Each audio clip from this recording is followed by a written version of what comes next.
Vamos a retomar una serie muy corta que abrimos hace 2 semanas referida a la reforma, y estaba sobre la pregunta ¿por qué la reforma aún importa?, pensando que han pasado 506 años de la reforma protestante.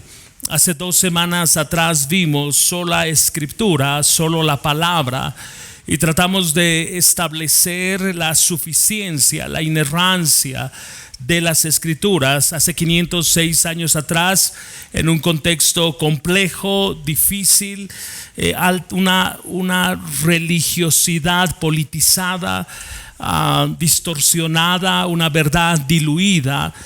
Tratamos de establecer cómo el Señor movió a hombres hace 506 años atrás para volver a las escrituras. Y un primer ancla, como decíamos, precisamente fue ese, y era la declaración de la sola escritura. Y lo que vamos a observar hoy es nuestra segunda declaración, o la segunda declaración de la reforma, que es un estándar, un fundamento, un pilar en las escrituras, que es solo por fe. Solo por fe. Entonces, si tú tomas notas, el tema para esta mañana es solo por fe. Vamos a caminar sobre Romanos capítulo 1, versículos 16 y 17. Romanos capítulo 1, versículos 16 y 17. Quiero traer a tu memoria brevemente el contexto sobre el cual los reformadores, al mirar las escrituras, establecen estos 5 fundamentos, 5 pilares de la fe cristiana. Tú recuerdas que habíamos mencionado que la iglesia de Roma era la dispensadora de la salvación. Si se iba a alcanzar de alguna forma o de alguna manera la salvación, la iglesia romana en ese momento tenía la receta, la fórmula para que el pueblo pudiese alcanzar salvación. Otro aspecto que vimos en detalle hace 2 semanas atrás es que la persona debía creer y obedecer lo que la iglesia romana en ese momento ordenaba. No había otra voz oficial, no había otro estándar, no había otra, entre comillas, verdad respecto a las escrituras, sino todo lo que la iglesia romana en aquella época tenía que decir. Un tercer aspecto es que era necesario la tradición que se levante en ese momento, era mantener la salvación a través de sacramentos, ritos penitenciales y obras. Y esa será la forma o la fórmula, si tú quieres, para que las personas puedan no solo alcanzar, sino mantener salvación. Y alrededor de esto, los reformadores, Martín Lutero principalmente, llamaron a la sola fe la causa material de la reforma. La sola fe llegó a ser la causa material de la reforma, porque el sentido de la reforma era: volvamos a las escrituras y miremos lo que Dios dice, no las tradiciones, no lo que un hombre establecido, no sacramentos, no ritos, no obras. Miremos la sola palabra y qué es lo que Dios dice. Y lo que Dios dice es sola fe, solo por medio de la fe. No hay lugar para sacramentos, ritos ni obras para alcanzar salvación, sino solo por medio de la fe. Y a esta sola fe, insisto, llamaron la causa material de la reforma, porque este fue el eje sobre el cual giró toda la controversia al interior de la iglesia romana en el siglo XVI. O es por fe, este es el sentido, o es por fe o es por obras. No hay más. La salvación se alcanza o por fe o por obras. Las escrituras sostienen que la salvación es por la sola fe y no por obras. La fe, después de que ha alcanzado salvación, me lleva a hacer obras. Las obras terminan siendo resultado de mi fe en Cristo. Las obras no me dan salvación en Cristo. No es por medio de obras como como bien la palabra nos enseña. Entonces, lo que Lutero buscó al momento de contemplar las escrituras, mirar precisamente esta porción de Romanos capítulo 1, versículos 16 y 17, era tratar de responder ciertas preguntas que eran y son relevantes. Y permíteme citar estas preguntas. ¿Cómo una persona se justifica delante de Dios? ¿Cómo es posible que una persona llegue a ser justa delante de Dios? En otras palabras, ¿cómo una persona puede ser salva? Si Lutero estuviese de pie hoy y estuviese en medio nuestro, él seguramente preguntaría lo siguiente: ¿cómo sabes que eres cristiano? ¿Cómo sabes tú que eres cristiano? ¿Por qué no lo eres? ¿Cómo sabes tú que eres? Y dependiendo de tu respuesta, ¿por qué no lo eres? Si tú dices no soy cristiano, la pregunta va a ser: ¿por qué no eres creyente? ¿Por qué no crees en el Señor? Y estas preguntas no son propias de Lutero en este sentido, porque desde el Antiguo Testamento la pregunta ha sido: ¿cómo el hombre puede justificarse? ¿Cómo el hombre puede acercarse a un Dios que es santo, que es justo, que es soberano, que es bueno?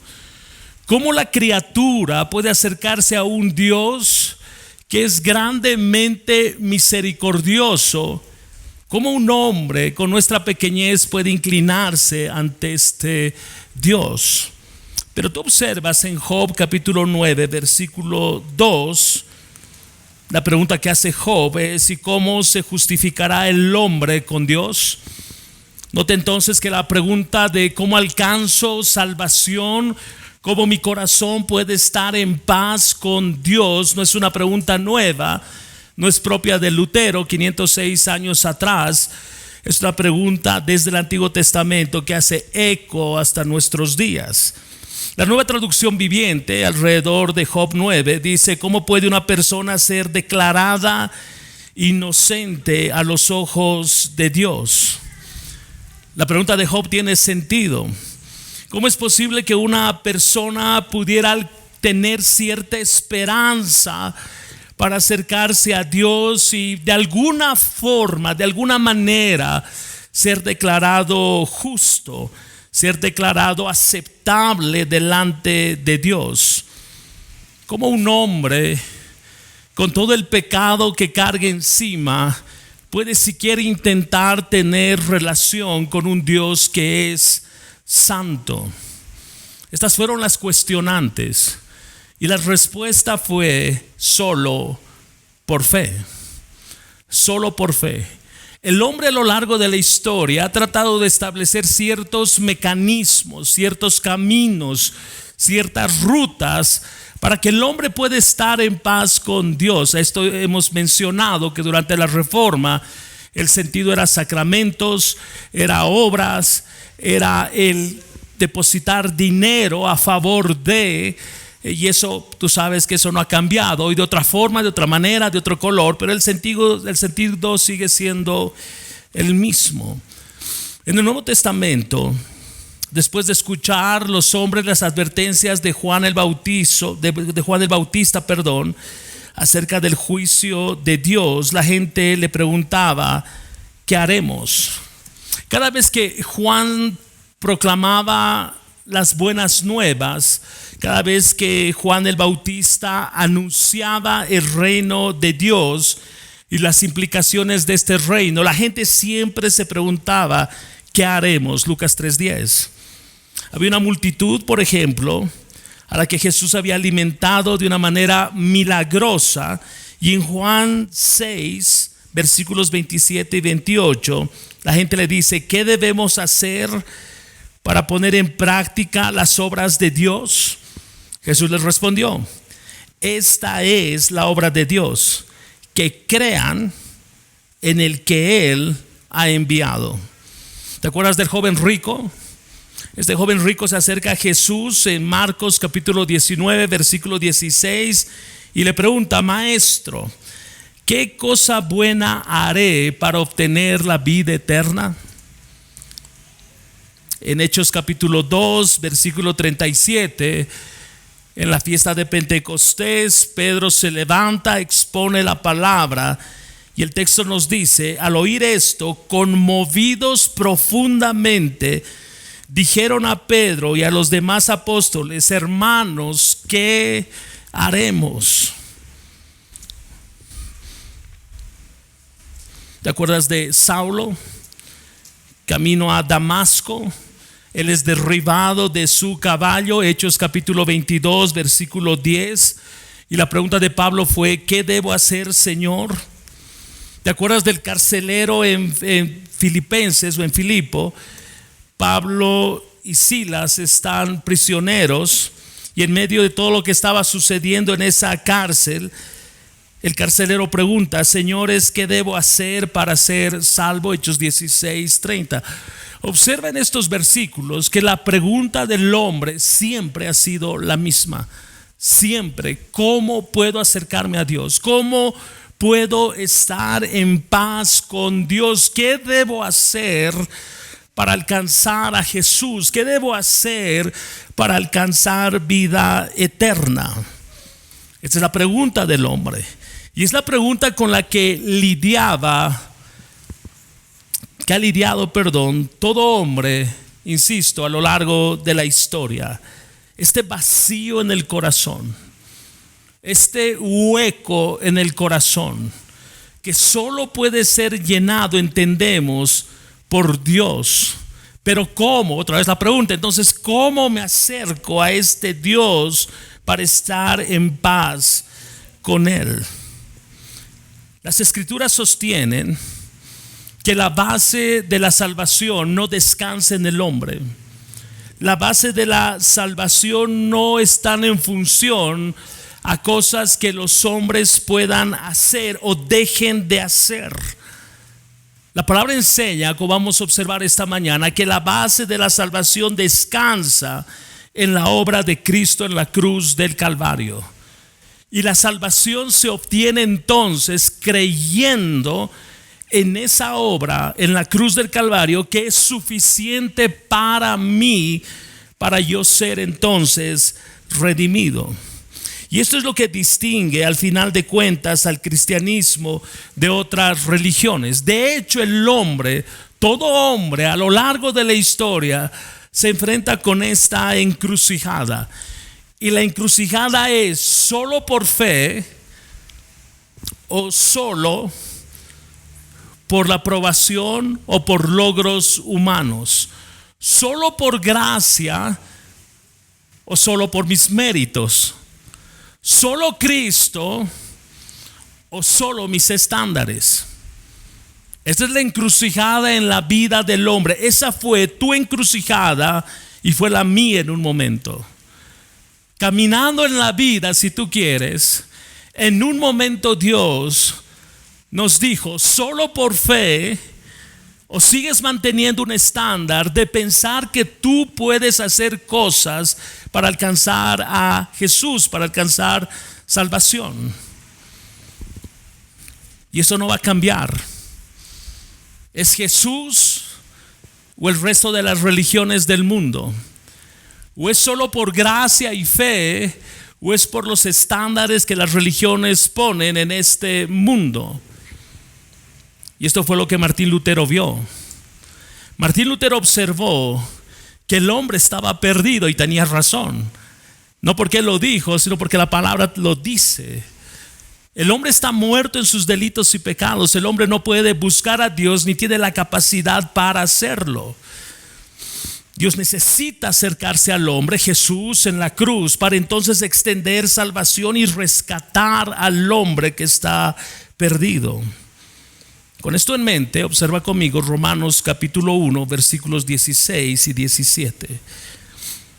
Romanos capítulo 1, versículos 16 y 17. Porque no me avergüenzo del evangelio, pues es el poder de Dios para la salvación de todo el que cree, del judío primeramente y también del griego. Porque en el evangelio la justicia de Dios se revela por fe y para fe, como está escrito: mas el justo por la fe vivirá. Estos dos versículos, para muchos teólogos, es el ADN del Evangelio.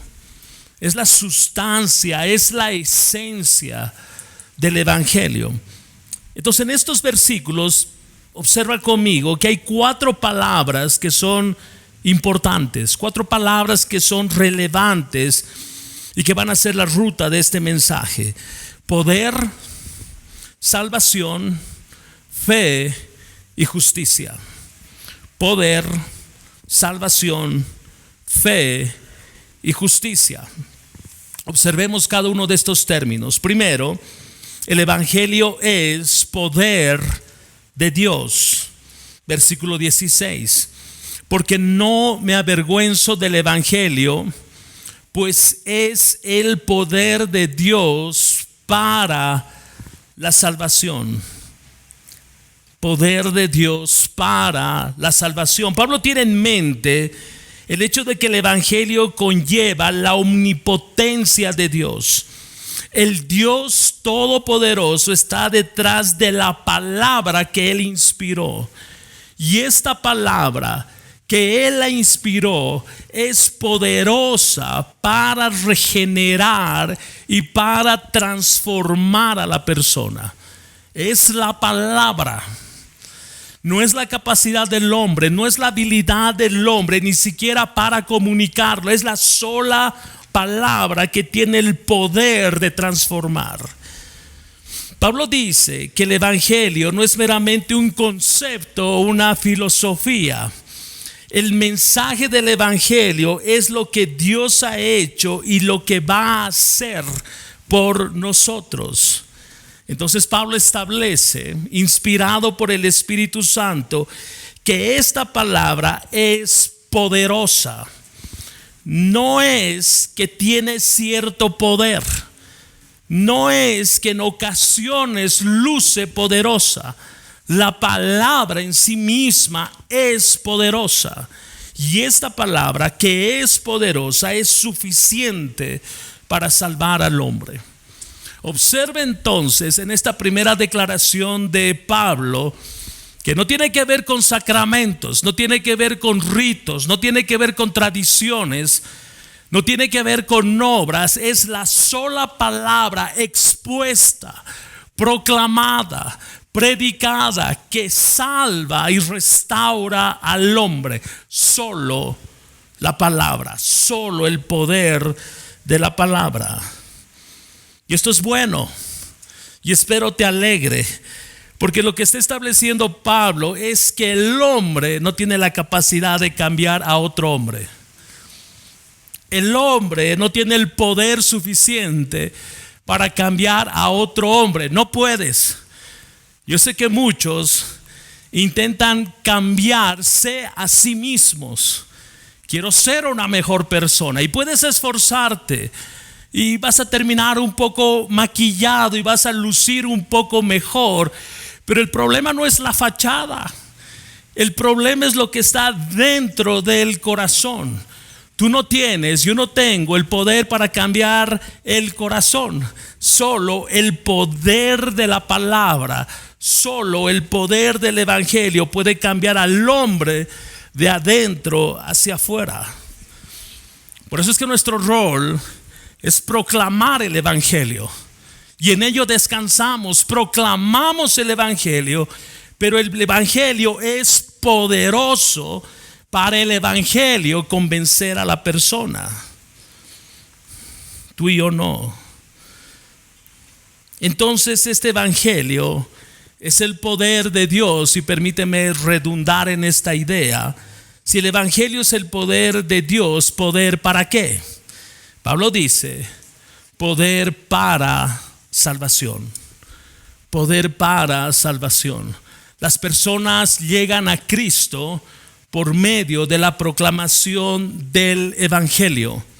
No hay otra forma, no hay otra ruta, no hay otro camino. La única manera en que las personas van a llegar a Cristo es por medio de la proclamación del Evangelio.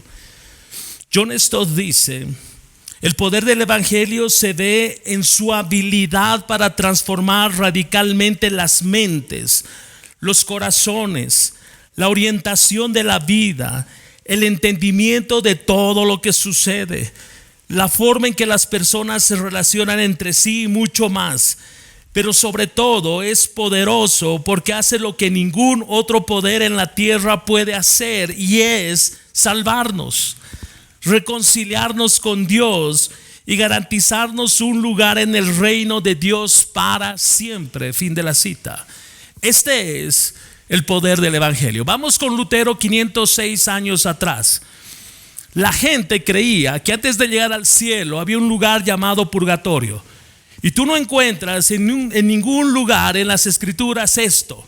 No lo encuentras. Pero tuvo que pasar algo para que ellos piensen que había este lugar. Y es que ellos entendían de manera errónea que la forma para llegar al Señor era un lugar intermedio donde pagas tus culpas y entonces estás habilitado para poder llegar al cielo. Y aquí vienen las famosas indulgencias que hablamos hace 2 semanas atrás. Entonces un hombre se para y pone un banner, y en el banner había una fotografía, tú recuerdas, de un hombre sufriendo y llamas de fuego alrededor de él. Y empiezan a enseñar y dicen: agarra tu moneda y ponla en esta, en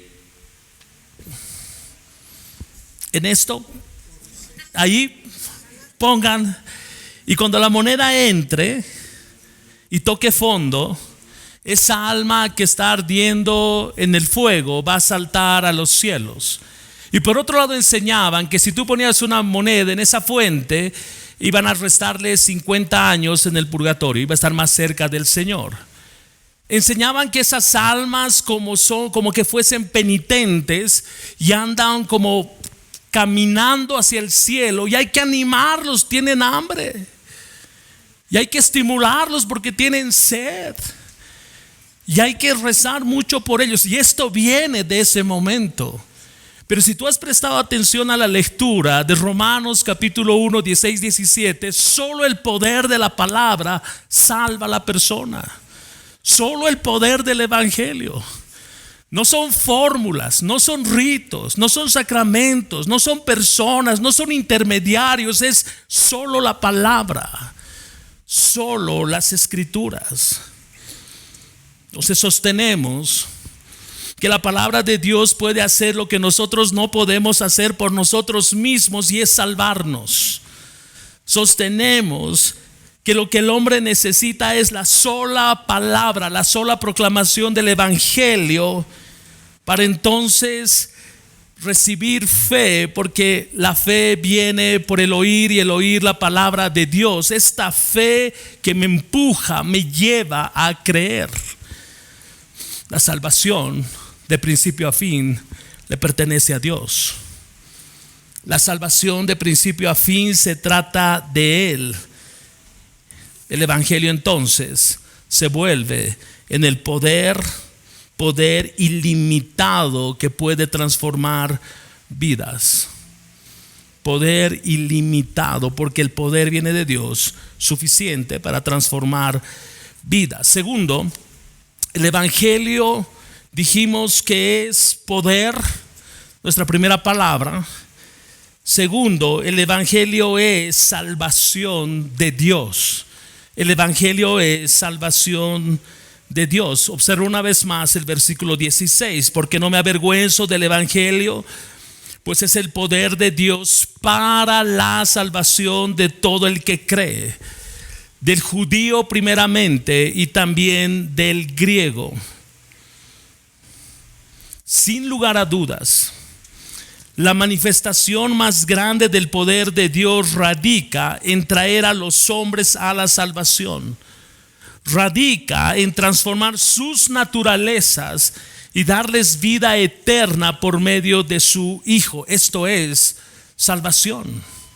Yo decía hace unos minutos y describí ampliamente hace 2 semanas que estas tradiciones que se abrazaron hace más de 500 años atrás no son tan antiguas como parecen, sino que hoy están tan vigentes, pero vestidas de otro color.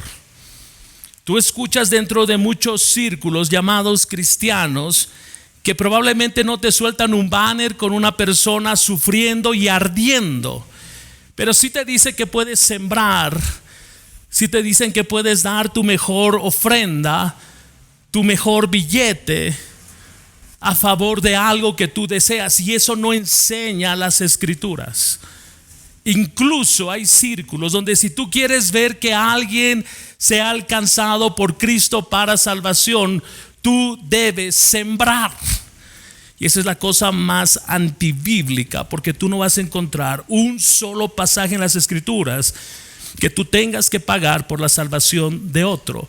Es solo la palabra, solo la proclamación del evangelio que trae salvación al hombre.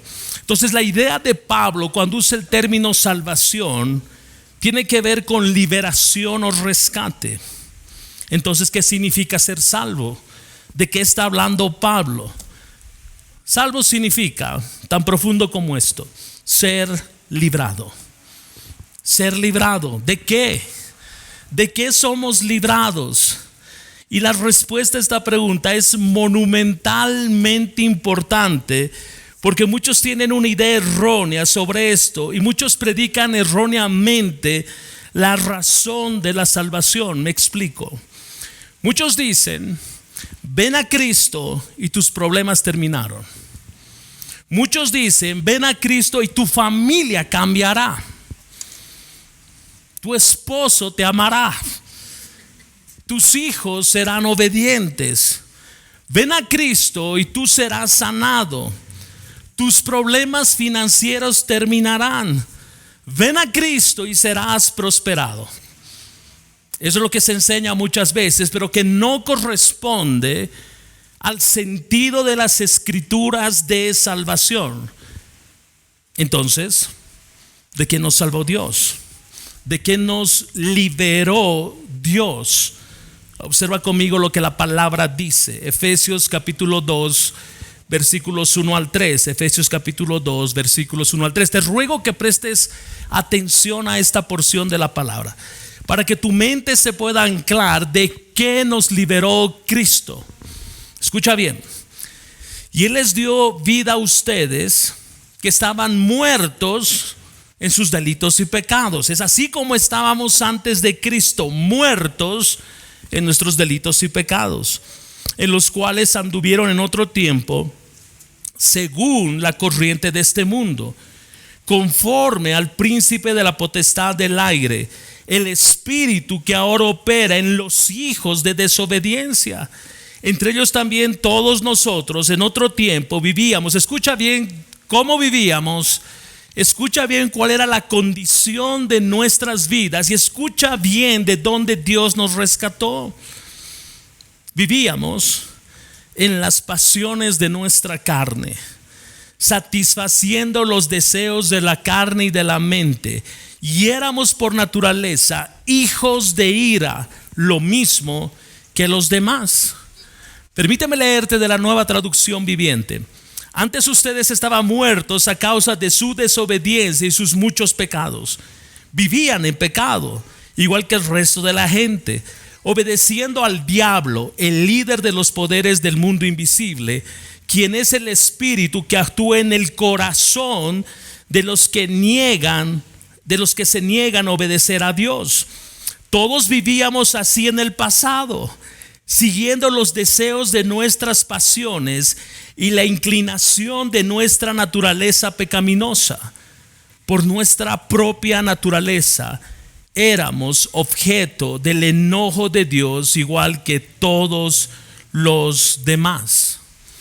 ¿De qué nos liberó Jesús? De todo esto. De la esclavitud del pecado fuimos liberados. Esa era nuestra condición. Esa era nuestra condición. La proclamación del evangelio es eso. Es que la persona entienda su condición espiritual sin Cristo, que es esta descrita, y que solo el evangelio puede salvar a esa persona de esa condición. Este es el evangelio. Este es el poder del Evangelio para salvación. Observa que en ningún momento el texto ni otros textos mencionan el hecho de que te acerques a Jesús para que tus problemas se resuelvan. Sin lugar a dudas, llega a Jesús y tu principal problema va a estar resuelto.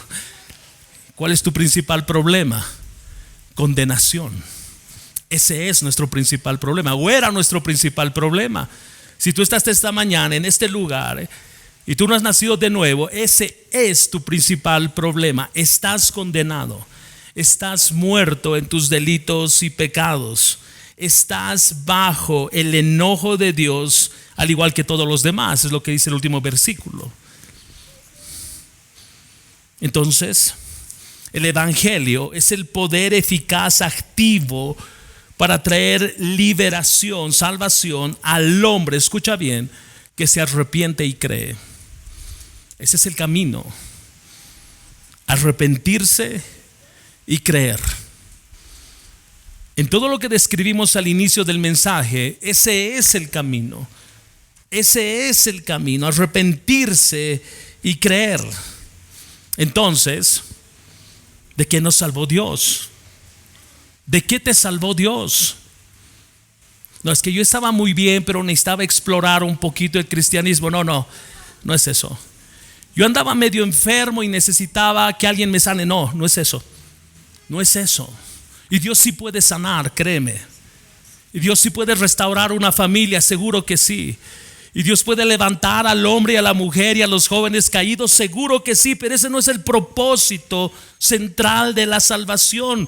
Dios te salvó ¿de qué? Según los versículos que hemos leído, de la ira de Dios. Dios nos salvó del pecado, de Satanás, del juicio, la muerte y el infierno. De ello nos salvó el Señor. Si yo no tengo claridad en esto, vivo un cristianismo simple. El no entender de qué Dios me liberó, me salvó, me hace vivir un cristianismo light, diluido. Pero cuando yo entiendo desde otro ángulo que el acto de salvación de Dios trae nueva vida, vida eterna, limpieza del pecado y nos hace aptos para el reino de Dios, genere en mi corazón profunda gratitud y un sentido de vivir en santidad por todo lo que Él hizo. Déjame darte un tercer ángulo de estos mismos versículos. Por medio de Cristo y solamente por Cristo, los hombres pueden ser salvados del pecado, salvados de Satanás, del juicio, de la ira de Dios y de la muerte espiritual. Escucha bien, estábamos de camino al infierno. Esa era la realidad. Tú y yo estábamos de camino al infierno. Eso era lo que tú y yo merecíamos por el estilo de vida que teníamos. Pero Dios, en su gran misericordia, en su abundante gracia, Él nos encontró. No tú a Él ni yo a Él. Él nos encontró. Él vino a nuestro encuentro. No es que yo estaba buscando de Dios. Ese deseo lo puso Él. Es que yo quería saber más de Dios. Ese querer saber más lo puso Él. Él toma la iniciativa de principio a fin. John MacArthur dice: la salvación por medio de Cristo es ni más ni menos que la poderosa mano de Dios que Él ha hecho descender para levantar a los hombres de su triste condición. La salvación trae libertad de la infección espiritual de esta perversa generación, Hechos 2:40, de la perdición, Mateo 18:11, del pecado, Mateo 1:21, de la ira de Dios, Romanos 5:9. Con esta salvación los hombres son librados de la esclavitud, de su ignorancia rebelde y grosera, de su viciosa autoindulgencia y de las tinieblas de la religión falsa. Fin de la cita. Nuestra tercera palabra: el Evangelio es por fe y para fe. El Evangelio es por fe y para fe. Observa el versículo 17 de Romanos capítulo 1. Porque en el Evangelio la justicia de Dios se revela por fe y para fe, como está escrito: mas el justo por la fe vivirá.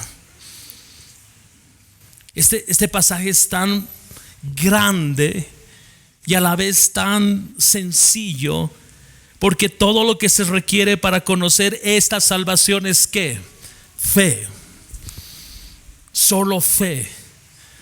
Solo fe. Eso es todo. Suena simple, pero la profundidad es cruz. Suena sencillo, pero la profundidad son clavos. Suena simple, pero la profundidad es Jesús colgado de un madero. Esta es una de las primeras declaraciones explícitas de que la única manera de recibir el evangelio y su poder salvador es por medio de la fe. No hay otra forma. Y déjame insistir una vez más. El camino que Dios ha diseñado para que el hombre pueda ser salvado es fe. Solo por fe.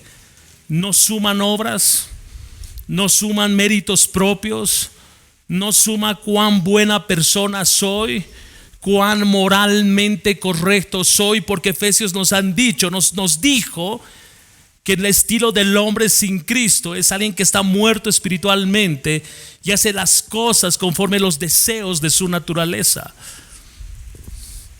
Pero al final de cuentas, Dios en su gran amor establece que el justo por la fe vivirá. Entonces el poder soberano de Dios que obra a través del evangelio trae salvación ¿a quiénes? A todo aquel que cree. A todo aquel que cree. Nota la amplitud del evangelio. A todo aquel que cree en qué? En la obra perfecta de Cristo en la cruz del Calvario. No en sacramentos, no en obras, no en penitencias, no en asuntos que yo pueda hacer, tareas que yo pueda ejecutar, no, solo en la obra de Cristo en la cruz del Calvario. De hecho, Efesios capítulo 2 versículo 8 dice: porque por gracia ustedes han sido salvados, escucha bien, por medio de la fe. Y esto no procede de ustedes, sino que es don de Dios. ¿Qué es don de Dios? La fe. ¿Y esta fe qué propósito tiene? Llevarme a creer. Mira una vez más. Sé que estoy siendo redundante, pero mira una vez más. Aún la fe para creer nos es dada por Dios. No es que tú creías tantito. No es que tú tenías un chin de fe. No teníamos nada de fe. La provisión de fe para creer y mirar la cruz y entender que ese es el centro de nuestra salvación viene de parte de Dios. Y Romanos 10:17 sostiene esto, que la fe viene por el oír y oír la palabra de Dios. No es que va a ver mi testimonio y al ver mi testimonio va a conocer al Señor. Sí, pero no es lo principal. La prioridad de las escrituras es el evangelio proclamado. Las personas, tus familiares, tus hijos, tus padres necesitan oír el evangelio. Necesitan oír yo les pongo alabanzas, oye, bien, pero eso no es. Tienen bonita letra, no importa. La cantan Jonathan y Sara, no importa. No importa quién la cante. La proclamación del evangelio es lo que trae fe a las personas para creer en Cristo.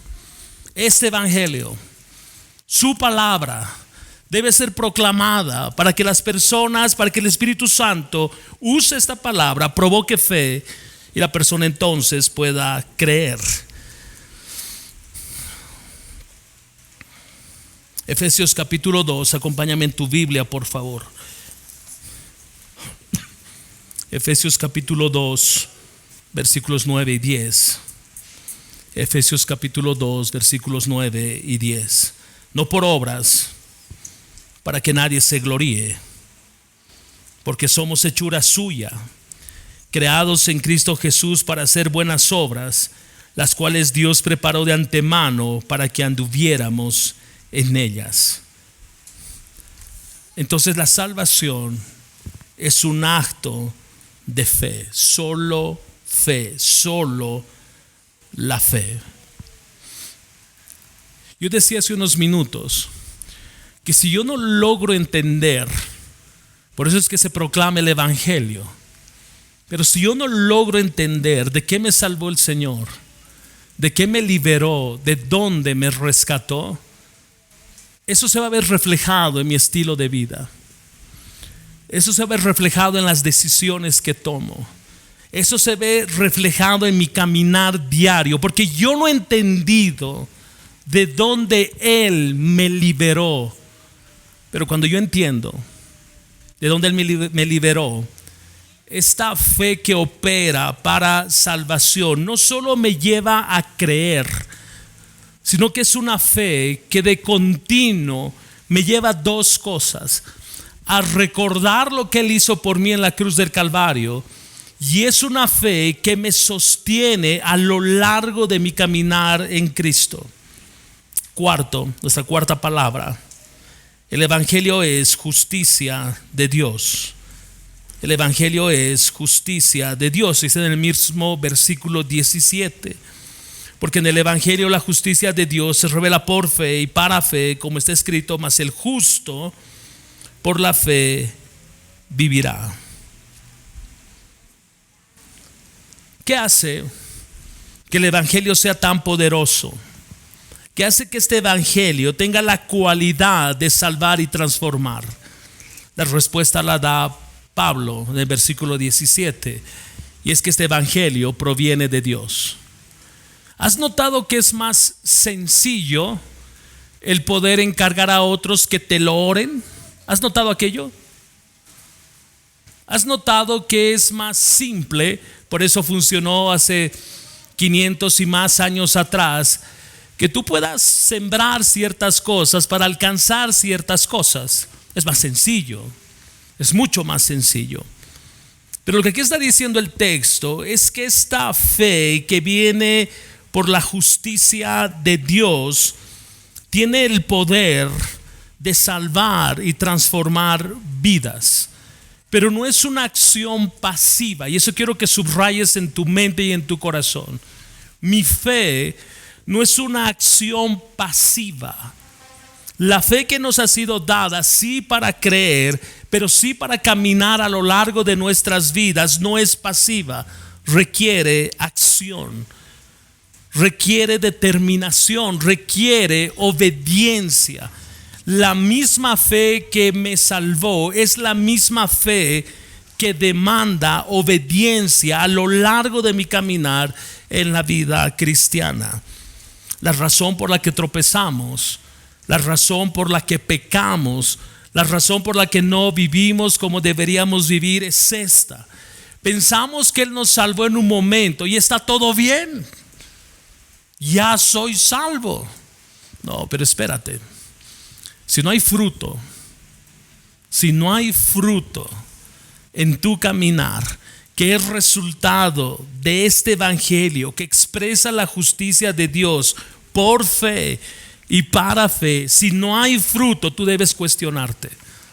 Si tú piensas que porque en un momento tú dijiste sí quiero, sí acepto, y eso te vuelve automáticamente en creyente y puedes vivir como tú quieras porque al final ya aceptaste, estás equivocado. La demanda de la salvación es santidad. La demanda de la salvación es un caminar en integridad, y ese es el problema. Ese es el problema. Entonces vuelvo a nuestra idea. Si yo no entiendo de qué me salvó, voy a vivir como yo quiera. Si yo no entiendo de dónde me rescató, mi fe se convierte solo en un sello que dice cristiano, pero carece de profundidad. Si yo no entiendo de dónde Él me salvó, voy a vivir como estoy viviendo. Pero si yo entiendo de dónde me sacó, entiendo el costo de la cruz, entiendo las implicaciones de la fe. Lo que se genera en mi vida, insisto, es demanda por santidad. Observa Isaías 64:6, porque creo que este texto pone en orden nuestra propia justicia sin Cristo, nuestras propias obras sin Cristo.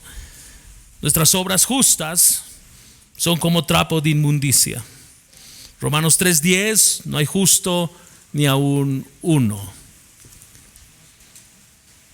Esta justicia de Dios es el carácter mismo de Dios expresado a nosotros. Esta justicia de Dios es aquello que viene de Dios, que es perfectamente santo y bueno. Y esto es lo impresionante de la cruz. Escucha bien.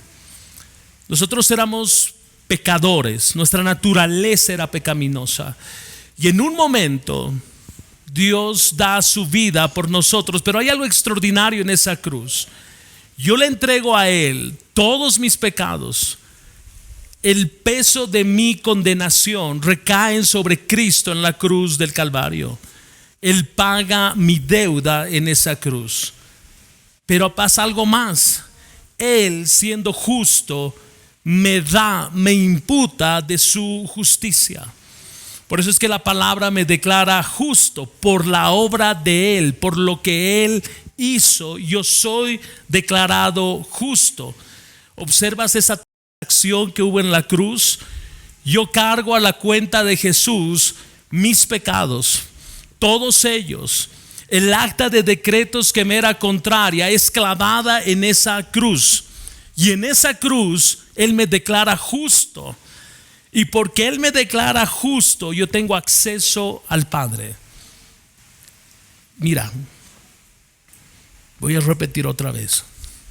Debo entender de dónde Él me rescató. Debo entender que Él llevó todos mis pecados. Todos mis pecados. Debo entender que por Él soy declarado justo. Debo entender que las demandas de esa justicia, una vez más, es rectitud. Es rectitud. Si tú te llamas cristiano, tu vida debe lucir distinta. No es que no vamos a pecar, no es que no vamos a caer, no es que no la vamos a regar si tú quieres. Lo vamos a hacer, pero no vivimos en ese estado. No permanecemos en esa condición. No lo hacemos porque lo hemos conocido.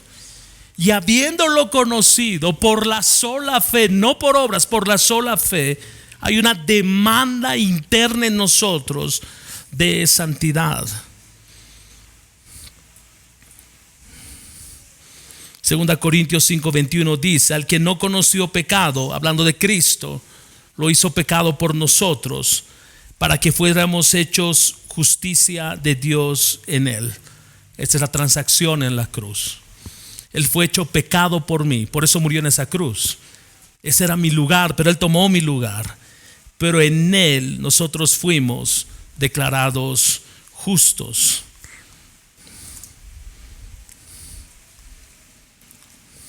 ¿Cómo luce esta fe? ¿Cómo es que esta fe llega a operar en el corazón del hombre?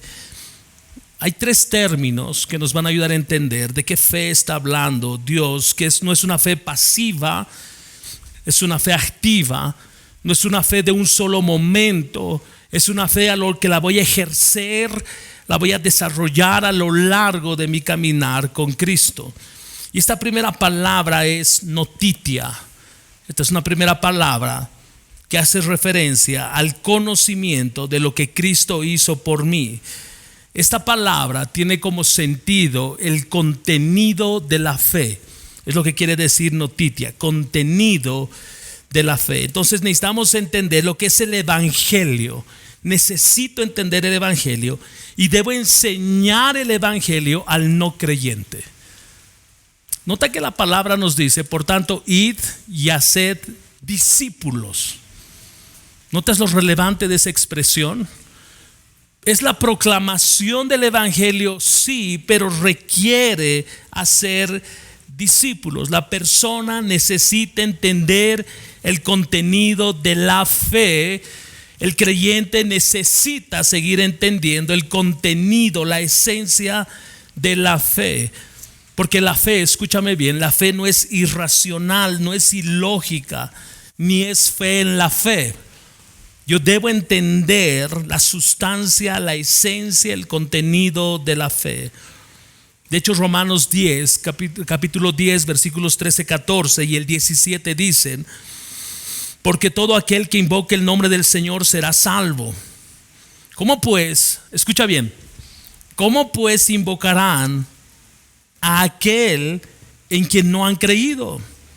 ¿Y cómo creerán en aquel de quien no han oído? ¿Y cómo irán sin haber quien les predique? 17. Así que la fe viene del oír, y el oír por la palabra de Cristo. Esto es noticia, es el contenido de la fe. Las personas necesitan escuchar el contenido de la fe. La segunda palabra es ascensus. Y ascensus significa o da la idea de convicción de la verdad. Convicción de la verdad. Yo he escuchado el evangelio, se me ha explicado el evangelio, y este evangelio, que es el poder de Dios para salvación, trae convicción a mi corazón de que esto es verdad. Pero espérate, el ateo podría entender el evangelio pero no creerlo. ¿Notas la diferencia? Hay muchos que entienden el evangelio, comprenden el sentido del evangelio, tienen claridad respecto a la obra de la cruz del Calvario, pero no creen. No creen, entienden, saben, la mente lo procesa, pero no lo creen. Entonces, sí se necesita convicción, certidumbre de que Cristo es el único nombre dado a los hombres por medio del cual podemos ser salvos. Hechos 4:12. Convicción de que solo Jesús es el camino, solo Jesús es la verdad y la vida. Juan 14:6. Convicción de que Él es santo, de que Él es justo y todo lo que el evangelio enseña, pero no es suficiente. De hecho, los demonios tienen noticia o conocimiento de que Cristo es el Salvador. Ellos tienen ascensus. Ellos no solamente tienen la información, el conocimiento, sino de que ellos están convencidos de que Cristo es el Salvador del mundo. Pero como dice Santiago, ellos creen, tiemblan, pero ellos no se arrepienten. Y este es el tercer elemento: fiducia, que es confianza en Cristo. Escuche el caminar. Noticia, contenido de la fe. Primer paso. Ascensus, convicción de la verdad. Y muchos llegan hasta ahí. Yo estoy seguro que si tú eres la primera vez que nos visitas, tú puedes llegar hasta este punto, estar de acuerdo con lo que estamos enseñando, compartir lo que la palabra dice. Es más, tú puedes leer todo el tiempo las escrituras, pero no haber nacido de nuevo. Por eso era relevante lo que observamos hace unos minutos: de qué nos salve el Señor. Porque si yo no entiendo eso, solo es conocimiento, solo es convicción de estas verdades. Sí, esto huele a verdad, esto es verdad. Pero fiducia es confianza en Cristo, es depositar toda nuestra confianza, toda nuestra fe en el Señor. Esto es fiducia. Entiendo, tengo convicción, creo, fiducia, confío en Cristo. Que entiendo que sin Él estoy condenado. Que entiendo que la cruz es suficiente. Que entiendo que solo en Cristo, poniendo mi fe en Él, puedo ser salvado. Permíteme cerrar con lo siguiente. Quiero que recuerdes, y eso es lo que la Reforma nos trae, el recordar que el evangelio es poder, salvación, fe y justicia de Dios. Recuerda que el evangelio es poder de Dios porque tiene la capacidad de transformar nuestra vida, nuestra naturaleza. El evangelio nos ha salvado. Recuerda esto: el evangelio nos ha salvado de la ira de Dios, del pecado, de Satanás, del juicio, de la muerte y del infierno. El evangelio se recibe por fe. No solo es conocimiento, no solo es convicción. La fe requiere, o el evangelio requiere, ser recibido por fe. Si tu pregunta es, ok, entiendo todo esto, ¿cómo debo vivir? Me encanta cómo Pablo empezó Romanos 1, en los versículos que revisamos.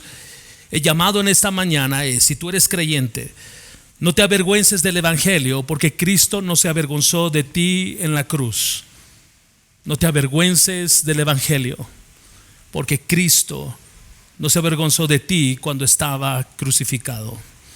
Segundo, no te avergüences del evangelio. Sé fiel al evangelio, porque no hay otro mensaje en el mundo que puede hacer lo que el evangelio puede hacer, y es transformar. Tercero, no te avergüences del evangelio, porque como dijo Pablo, es poder para salvación. Recuerda, tú no tienes el poder de cambiar a nadie. Tú no tienes el poder de transformar a nadie. Solo la palabra, solo el evangelio expuesto puede transformar. Cuarto, no te avergüences del evangelio. Te ruego, proclámalo. En el lugar donde Dios te puso, proclama el evangelio. Habla del evangelio. Cita el evangelio. Vive el evangelio. Si tú nos visitas en esta mañana y tú no eres creyente, la palabra te dijo, y te recuerdo,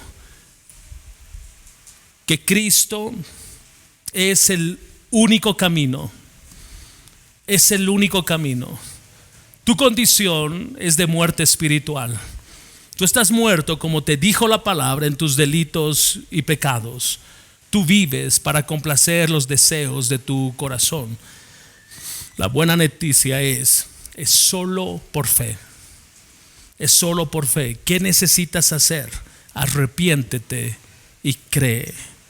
Arrepiéntete de esta naturaleza que Pablo te describió y cree en la suficiencia de la obra de Cristo en la cruz del Calvario. Y entonces serás salvo. Entonces vas a disfrutar de vida eterna y vas a mirar todas las circunstancias. Entonces aquí sí vienen las promesas de Dios. No vas a caminar solo. En medio de la angustia, paz. En medio de la adversidad, consuelo. En medio de la aflicción, tú puedes mirar al Señor por encima de las circunstancias y descansar en su soberanía. Estas son las promesas del evangelio para ti. Vamos a orar. Padre, gracias por tu palabra.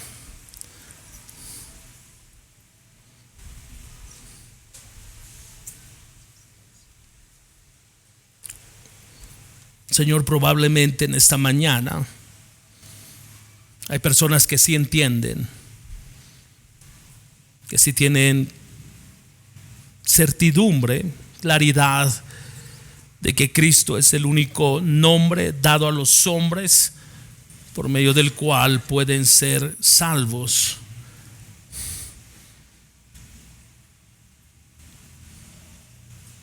Pero no pueden depositar su fe, la fe que tú has provisto,